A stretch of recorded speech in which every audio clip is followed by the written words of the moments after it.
চুলটা অনেকটাই রাফ হয়ে গেছে, তার সাথে কিন্তু হেয়ার ফলও হচ্ছে। তো ভাবলাম এই মুহূর্তে স্পা করাটা খুবই প্রয়োজন। বেশি না ভেবে আজকেই ভাবলাম স্পাটা করা যায়। তোমরা হয়তো অনেকেই জানো বেশিরভাগ সময় কিন্তু আমি বাড়িতেই স্পাটা করি, সেই মতো আজকেও কিন্তু আমি একাই স্পা করব। আর আজকে যে স্পা ক্রিমটা আমি ইউজ করব সেটা হচ্ছে ম্যাট্রিক্স। অলরেডি এটা কিন্তু একদম শেষের দিকে, দেখতেই পাচ্ছ। আর আমি যেহেতু একা ইউজ করি, তো একটা কিনলেই কিন্তু বেশ অনেক কয়েক মাসই চলে যায়। তো দেখতে পেলে ক্রিমটার সাথে কিছুটা জল অ্যাড করে নিয়েছি, তারপরে কিন্তু খুব ভালো করে মিক্স করে নিয়েছি। এতে কিন্তু হেয়ারে দিতেও খুব সুবিধা হয়। প্রত্যেকবার কিন্তু শুধু জল না, তার সাথে কিন্তু ভিটামিন সি ক্যাপসুলটাও অ্যাড করি। তো এবারে আমার কাছে ফুরিয়ে গেছিল, আর তোমাদের দাদাভাইকে যে নিয়ে আসতে বলবো সে কথাও একদমই মাথায় ছিল না। তো সেই জন্যই আমি ভিটামিন সি ক্যাপসুলটা স্কিপ করে গেলাম। তোমরা যারা আমার মতো ঘরে বসে স্পা করাটা বেশি পছন্দ করো, তারা কিন্তু ভিটামিন সি ক্যাপসুলটা একদমই স্কিপ করো না, কারণ ভিটামিন সি ক্যাপসুলটা চুলের অনেক কিছু উপকারে কাজে লাগে। যাই হোক, আমি যেভাবে হেয়ারটাকে পার্ট পার্ট করে ক্রিমটা ইউজ করছি, তোমরাও কিন্তু ঠিক এইভাবে ইউজ করবে, তাহলে তোমাদেরও অনেকটাই সুবিধা হবে। আর যতটা পারবে চেষ্টা করবে স্মুথ ভাবে ক্রিমটাকে হেয়ারে বসানো। তোমাদের সাথে কথা শেয়ার করতে করতে আমার কিন্তু ফুল হেয়ারে ক্রিমটা ইউজ করা কমপ্লিট হয়ে গেছে। তবে ক্রিমটা যেহেতু একদম শেষের দিকে ছিল, তো ভাবলাম যেইটুকু বেঁচে ছিল সেইটুকু সবটাই দিয়ে দিই। যেইটুকুনি বেঁচে আছে সেইটুকুনি দিয়ে আর পরের মাসে ফুল হেয়ারে হবে না, তো সেই জন্যই ভাবলাম ইউজ করে ফেলি। আর এটা করতে গিয়ে এখন আমার হেয়ারের তুলনায় ক্রিমটাই বেশি দেওয়া হয়ে গেছে, সেই জন্যই কিন্তু ক্রিমটা বসতে অনেকটাই টাইম নিচ্ছে। যাই হোক, এবারে যে মেন পার্টটা সেটা হচ্ছে মাসাজ। স্পা করতে গেলে মাসাজটা কতটা জরুরি আশা করি তোমরা সকলেই জানো। শুধুমাত্র স্পা করা বললে ভুল হবে,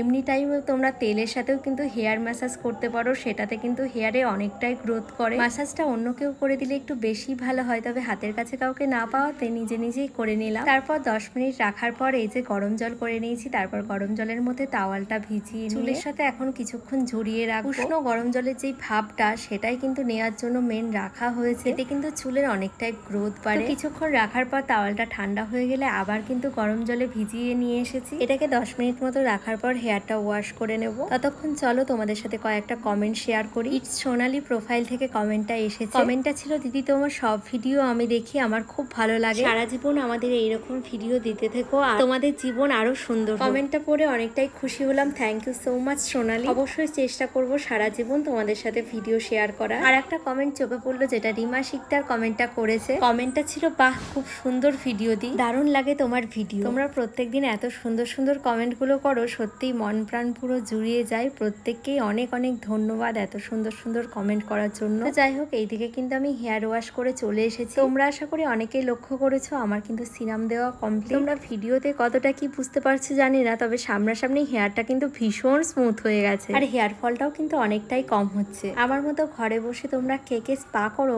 অবশ্যই কিন্তু কমেন্ট করে জানাতে ভুলবে না। তো চলো আজকের ব্লগটা এখানেই শেষ করছি, কেমন লাগলো জানিও। তো চলো আজকের মতো সকলকে টাটা।